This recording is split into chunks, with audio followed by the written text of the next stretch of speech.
Nous sommes le 24 décembre 2025. Partout dans le monde, les familles se réunissent, les cadeaux s'échangent, la paix est célébrée. Mais ici, au Maroc, sur cette terre de football, il n'y avait pas de trêve des confiseurs. Il n'y avait pas de cadeaux. Il y avait un duel fratricide, brutal, étouffant pour la suprématie de l'Afrique centrale. Le Cameroun face au Gabon, les lions indomptables face aux panthères. Le score final, 1-0 pour le Cameroun, un score sec, aride, minimaliste. Mais ne vous y trompez pas, ce 1-0 raconte une histoire immense, l'histoire d'un pari fou, l'histoire d'une résistance héroïque et l'histoire d'un vide, d'une absence qui a pesé des tonnes sur les épaules gabonaises. Bienvenue dans l'analyse définitive de ce choc du groupe F, nous sommes le 24 décembre 2025. Partout dans le monde, dans ces tours, les familles se réunissent, les cadeaux s'échangent, la paix est célébrée. Mais ici, au Maroc, sur cette terre de football, il n'y avait pas de trêve des confiseurs. Il n'y avait pas de cadeaux. Il y avait un duel fratricide, brutal, étouffant pour la suprématie de l'Afrique centrale, le Cameroun face au Gabon, les lions indomptables face aux panthères. Le score final. 1-0 pour le Cameroun. Un score sec, aride, minimaliste. Mais ne vous y trompez pas. Ce 1-0 raconte une histoire immense. L'histoire d'un pari fou, l'histoire d'une résistance héroïque et l'histoire d'un vide, d'une absence qui a pesé des tonnes sur les épaules gabonaises. Bienvenue dans l'analyse définitive de ce choc du groupe F. Commençons par planter le décor, car le contexte est la clé de tout. Ce groupe F, tout le monde l'appelle le groupe de la mort. Chaque point perdu ici est un pas vers la sortie. Le Cameroun arrivait avec son statut d'éternel favori, mais aussi avec ses doutes, ses crises internes habituelles, et une pression monstre. Le Gabon, lui, arrivait en commando, prêt à renverser la table, mais il y a eu ce drame, 48 heures avant le match. La blessure de Pierre-Emerick Aubameyang, le capitaine, le guide, l'âme de cette équipe. Son forfait a jeté un voile noir sur la préparation des Panthères. Comment remplacer l'irremplaçable? Comment jouer sans celui qui fait peur à l'adversaire juste en laçant ses chaussures? C'était la grande question tactique et psychologique de ce soir. En face, le staff camerounais a fait un choix qui fera date. Laisser Vincent Aboubakar, le capitaine légendaire, sur le banc. Pour qui? Pour un gamin de 22 ans. Karl Terong, l'attaquant de Levante, un pari? Non, un coup de poker menteur qui allait changer la face du match en quelques secondes. Le coup d'envoi est donné dans une atmosphère électrique. Marrakech, ville ocre, s'est parée des couleurs vertes, rouges et jaunes. Dès les premières secondes, on sent la tension. Les chocs sont rudes. André-Franck Zambo-Anguissa, au milieu, impose tout de suite son physique. Il veut montrer qui est le patron. Mario Lemina, en face, répond présent. Le duel des numéros 6 est lancé. Mais tactiquement, le Cameroun a préparé un coup de maître. On s'attendait à les voir observer, attendre. Pas du tout. Ils ont décidé de presser haut, très haut, dès l'entame, pour profiter du flottement gabonais lié à l'absence de leur leader. Et ça a payé. Vitesse grand V. Nous jouons la 6e minute. Le match n'a pas encore trouvé son rythme de croisière que la foudre s'abat déjà. Tout part d'une récupération haute de Carlos Baleba, le milieu infatigable, qui gratte un ballon dans les pieds d'un milieu gabonais trop tendre. Le bloc gabonais est déséquilibré. Le ballon gicle vers le côté droit. Brian Mbeumo est là. L'ailier, souvent critiqué pour son rendement en sélection, lève la tête. Il a le temps. Il voit l'appel dans la surface. Ce n'est pas un appel croisé classique, c'est un appel de renard, un appel tranchant au premier poteau. C'est Karl Terong. Le gamin n'a pas peur, il plonge, il passe devant le défenseur central gabonais, trop passif, et place une tête piquée, rageuse, imparable. Le ballon fusille le gardien à bout portant. 1-0. Stupeur et tremblement. Le Cameroun marque sur sa première incursion. Et Terong court vers le poteau de corner, il est enseveli par ses coéquipiers. En 6 minutes, il vient de justifier la confiance de tout un staff et de faire oublier, l'espace d'un instant, la légende Aboubakar. C'est le scénario idéal pour les Lions. Le scénario catastrophe pour les Panthères. Mais c'est après ce but que le match a véritablement commencé.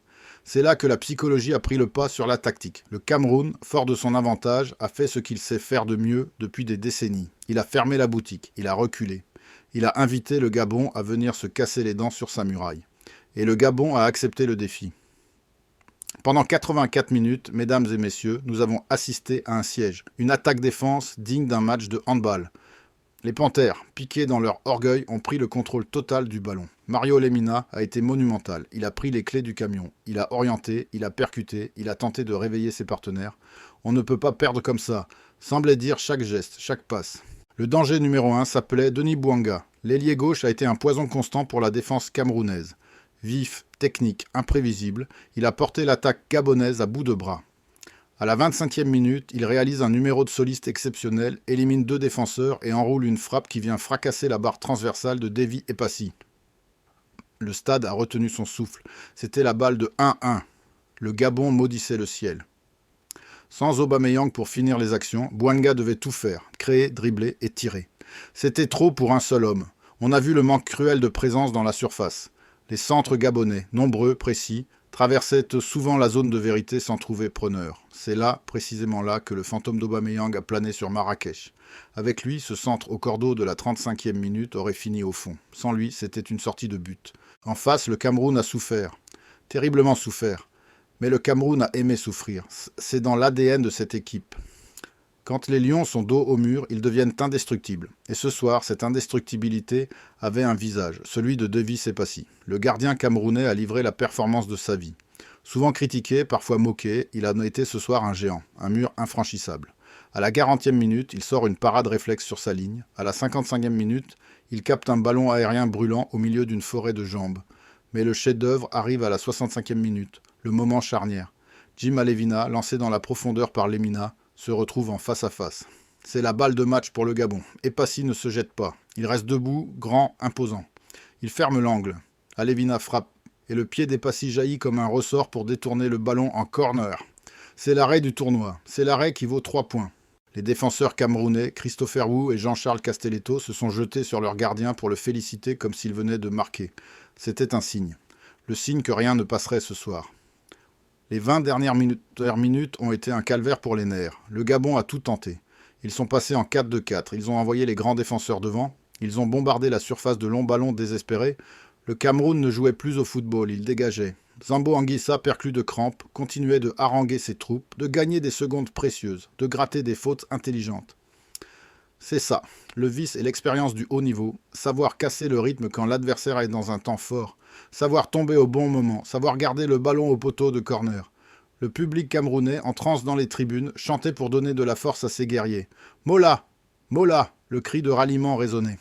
Et puis, il y a eu ce temps additionnel, 4, 5, 6 minutes. Une éternité. Le Gabon a eu une dernière munition, un coup franc excentré à la 95e minute. Tout le monde est monté, même le gardien gabonais. C'était le chaos dans la surface. Le ballon est parti, brossé, vicieux. Le temps s'est suspendu. Et qui a surgi dans les airs, plus haut que tout le monde, impérial, souverain? Davy Epassi. Il a capté ce ballon, il s'est couché dessus et il ne l'a plus lâché. C'était fini. L'arbitre a porté le sifflet à sa bouche. Libération. Score final. Cameroun 1, Gabon 0. Que faut-il retenir de cette soirée mémorable? D'abord, le réalisme froid du Cameroun, une occasion, un but, 6 minutes de jeu et puis le verrou. C'est la marque des équipes qui gagnent des tournois. On ne demande pas d'être beau, on demande d'être efficace.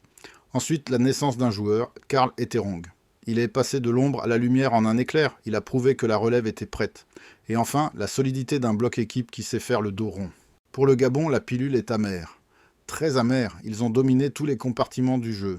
La possession, les tirs, les cornets. Mais ils ont perdu l'essentiel, le tableau d'affichage. Cette défaite met en lumière leur dépendance à leurs individualités offensives absentes. Ils ont manqué de tueurs, ils ont manqué de vices. Denis Bouanga a été grand, mais il était trop seul. Mario Lemina a été le patron, mais il ne peut pas marquer les buts à la place des attaquants.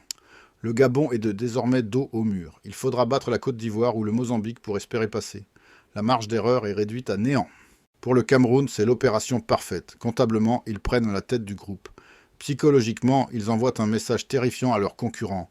Nous sommes capables de gagner même quand nous sommes dominés. Nous sommes capables de souffrir sans rompre. C'est une victoire fondatrice pour ce groupe. C'est le genre de match qui soude un vestiaire pour toute la compétition. Ce soir, les Lions n'ont pas été des artistes. Ils ont été des gladiateurs. Et dans l'arène africaine, ce sont souvent les gladiateurs qui soulèvent le trophée à la fin. Voilà, mesdames et messieurs, ce qu'il fallait retenir de ce derby de Noël. Une histoire de buts précoces, de défense héroïque et de destinée croisée. La CAN 2025 est bel et bien lancée et elle promet d'être impitoyable.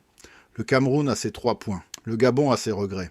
Et nous avons hâte de voir la suite. Merci de nous avoir suivis. Restez passionnés, restez connectés. Le football africain n'a pas fini de nous faire vibrer.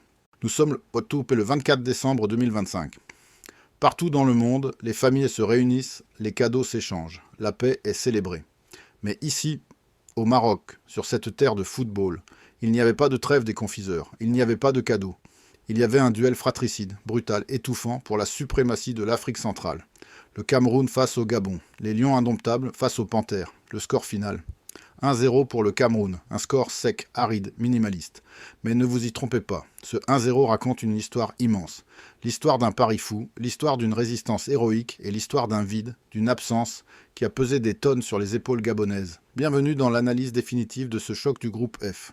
Commençons par planter le décor, car le contexte est la clé de tout. Ce groupe F, tout le monde l'appelle le groupe de la mort. Chaque point perdu ici est un pas vers la sortie. Le Cameroun arrivait avec son statut d'éternel favori, mais aussi avec ses doutes, ses crises internes habituelles et une pression monstre. Le Gabon, lui, arrivait en commando, prêt à renverser la table. Mais il y a eu ce drame, 48 heures avant le match. La blessure de Pierre-Emerick Aubameyang, le capitaine, le guide, l'âme de cette équipe. Son forfait a jeté un voile noir sur la préparation des Panthères. Comment remplacer l'irremplaçable ? Comment jouer sans celui qui fait peur à l'adversaire juste en lassant ses chaussures? C'était la grande question tactique et psychologique de ce soir. En face, le staff camerounais a fait un choix qui fera date. Laisser Vincent Aboubakar, le capitaine légendaire, sur le banc. Pour qui? Pour un gamin de 22 ans. Karl Etterang, l'attaquant de Levante. Un pari? Non, un coup de poker menteur qui allait changer la face du match en quelques secondes. Le coup d'envoi est donné dans une atmosphère électrique. Marrakech, ville ocre, séparée des couleurs vertes, rouges et jaunes. Dès les premières secondes, on sent la tension. Les chocs sont rudes. André-Franck Zambo Anguissa, au milieu, impose tout de suite son physique. Il veut montrer qui est le patron. Mario Lemina, en face, répond présent. Le duel des numéros 6 est lancé. Mais tactiquement, le Cameroun a préparé un coup de maître. On s'attendait à les voir observer, attendre. Pas du tout. Ils ont décidé de presser haut, très haut, dès l'entame pour profiter du flottement gabonais lié à l'absence de leur leader. Et ça a payé. Vitesse grand V, nous jouons la 6e minute. Le match n'a pas encore trouvé son rythme de croisière que la foudre s'abat déjà. Tout part d'une récupération haute de Carlos Baleba, le milieu infatigable, qui gratte un ballon dans les pieds d'un milieu gabonais trop tendre. Le bloc gabonais est déséquilibré. Le ballon gicle vers le côté droit. Brian Mbeumo est là. L'ailier, souvent critiqué pour son rendement en sélection, lève la tête. Il a le temps. Il voit l'appel dans la surface. Ce n'est pas un appel croisé classique, c'est un appel de renard, un appel tranchant au premier poteau. C'est Karl Etterang. Le gamin n'a pas peur, il plonge, il passe devant le défenseur central gabonais, trop passif, et place une tête piquée, rageuse, imparable. Le ballon fusille le gardien à bout portant. 1-0. Stupeur et tremblement. Le Cameroun marque sur sa première incursion. Etterang court vers le poteau de corner, il est enseveli par ses coéquipiers. En 6 minutes, il vient de justifier la confiance de tout un staff et de faire oublier, l'espace d'un instant, la légende Aboubakar. C'est le scénario idéal pour les Lions, le scénario catastrophe pour les Panthères, mais c'est après ce but que le match a véritablement commencé. C'est là que la psychologie a pris le pas sur la tactique. Le Cameroun, fort de son avantage, a fait ce qu'il sait faire de mieux depuis des décennies. Il a fermé la boutique, il a reculé, il a invité le Gabon à venir se casser les dents sur sa muraille, et le Gabon a accepté le défi. Pendant 84 minutes, mesdames et messieurs, nous avons assisté à un siège, une attaque-défense digne d'un match de handball. Les Panthères, piqués dans leur orgueil, ont pris le contrôle total du ballon. Mario Lemina a été monumental. Il a pris les clés du camion. Il a orienté, il a percuté, il a tenté de réveiller ses partenaires. On ne peut pas perdre comme ça, semblait dire chaque geste, chaque passe. Le danger numéro 1 s'appelait Denis Bouanga. L'ailier gauche a été un poison constant pour la défense camerounaise. Vif, technique, imprévisible, il a porté l'attaque gabonaise à bout de bras. À la 25e minute, il réalise un numéro de soliste exceptionnel, élimine 2 défenseurs et enroule une frappe qui vient fracasser la barre transversale de Davy Epassi. Le stade a retenu son souffle. C'était la balle de 1-1. Le Gabon maudissait le ciel. Sans Aubameyang pour finir les actions, Bouanga devait tout faire, créer, dribbler et tirer. C'était trop pour un seul homme. On a vu le manque cruel de présence dans la surface. Les centres gabonais, nombreux, précis, traversaient souvent la zone de vérité sans trouver preneur. C'est là, précisément là, que le fantôme d'Aubameyang a plané sur Marrakech. Avec lui, ce centre recordo de la 35e minute aurait fini au fond. Sans lui, c'était une sortie de but. En face, le Cameroun a souffert, terriblement souffert. Mais le Cameroun a aimé souffrir. C'est dans l'ADN de cette équipe. Quand les lions sont dos au mur, ils deviennent indestructibles. Et ce soir, cette indestructibilité avait un visage. Celui de Davy Epassi. Le gardien camerounais a livré la performance de sa vie. Souvent critiqué, parfois moqué, il a été ce soir un géant. Un mur infranchissable. À la 40e minute, il sort une parade réflexe sur sa ligne. À la 55e minute, il capte un ballon aérien brûlant au milieu d'une forêt de jambes. Mais le chef-d'œuvre arrive à la 65e minute, le moment charnière. Jim Alvina, lancé dans la profondeur par Lemina, se retrouve en face à face. C'est la balle de match pour le Gabon, et Passy ne se jette pas. Il reste debout, grand, imposant. Il ferme l'angle. Alevina frappe et le pied d'Epassi jaillit comme un ressort pour détourner le ballon en corner. C'est l'arrêt du tournoi. C'est l'arrêt qui vaut 3 points. Les défenseurs camerounais, Christopher Wu et Jean-Charles Castelletto, se sont jetés sur leur gardien pour le féliciter comme s'il venait de marquer. C'était un signe. Le signe que rien ne passerait ce soir. Les 28 dernières minutes ont été un calvaire pour les nerfs. Le Gabon a tout tenté. Ils sont passés en 4-2-4, ils ont envoyé les grands défenseurs devant, ils ont bombardé la surface de longs ballons désespérés. Le Cameroun ne jouait plus au football, il dégageait. Zambo Anguissa, perclus de crampes, continuait de haranguer ses troupes, de gagner des secondes précieuses, de gratter des fautes intelligentes. C'est ça, le vice et l'expérience du haut niveau. Savoir casser le rythme quand l'adversaire est dans un temps fort, savoir tomber au bon moment, savoir garder le ballon au poteau de corne. Le public camerounais, en transe dans les tribunes, chantait pour donner de la force à ses guerriers. « Mola, Mola !» le cri de ralliement résonnait. Et puis il y a eu ce temps additionnel, 4, 5, 6 minutes. Une éternité. Le Gabon a eu une dernière munition, un coup franc excentré à la 95e minute. Tout le monde est monté. Même le gardien gabonais. C'était le chaos dans la surface. Le ballon est parti, brossé, vicieux. Le temps s'est suspendu. Et qui a surgi dans les airs, plus haut que tout le monde, impérial, souverain? De Vie et Passy. Il a capté ce ballon, il s'est couché dessus et il ne l'a plus lâché. C'était fini. L'arbitre a porté le sifflet à sa bouche. Libération. Score final. Cameroun 1, Gabon 0. Que faut-il retenir de cette soirée mémorable? D'abord, le réalisme froid du Cameroun. Une occasion, un but. 6 minutes de jeu, et puis le verrou. C'est la marque des équipes qui gagnent des tournois. On ne demande pas d'être beau, on demande d'être efficace. Ensuite, la naissance d'un joueur, Karl Etterong. Il est passé de l'ombre à la lumière en un éclair. Il a prouvé que la relève était prête. Et enfin, la solidité d'un bloc équipe qui sait faire le dos rond. Pour le Gabon, la pilule est amère. Très amère. Ils ont dominé tous les compartiments du jeu, la possession, les tirs, les corners. Mais ils ont perdu l'essentiel, le tableau d'affichage. Cette défaite met en lumière leur dépendance à leurs individualités offensives absentes. Ils ont manqué de tueurs. Ils ont manqué de vices. Denis Bouanga a été grand, mais il était trop seul. Mario Lemina a été le patron, mais il ne peut pas marquer les buts à la place des attaquants. Le Gabon est désormais dos au mur. Il faudra battre la Côte d'Ivoire ou le Mozambique pour espérer passer. La marge d'erreur est réduite à néant. Pour le Cameroun, c'est l'opération parfaite. Comptablement, ils prennent la tête du groupe. Psychologiquement, ils envoient un message terrifiant à leurs concurrents. Nous sommes capables de gagner même quand nous sommes dominés. Nous sommes capables de souffrir sans rompre. C'est une victoire fondatrice pour ce groupe. C'est le genre de match qui soude un vestiaire pour toute la compétition. Ce soir, les Lions n'ont pas été des artistes. Ils ont été des gladiateurs. Et dans l'arène africaine, ce sont souvent les gladiateurs qui soulèvent le trophée à la fin. Voilà, mesdames et messieurs, ce qu'il fallait retenir de ce derby de Noël. Une histoire de but précoce, de défense héroïque et de destinée croisée. La CAN 2025 est bel et bien lancée et elle promet d'être impitoyable. Le Cameroun a ses 3 points. Le Gabon a ses regrets. Et nous avons hâte de voir la suite. Merci de nous avoir suivis. Restez passionnés, restez connectés. Le football africain n'a pas fini de nous faire vibrer.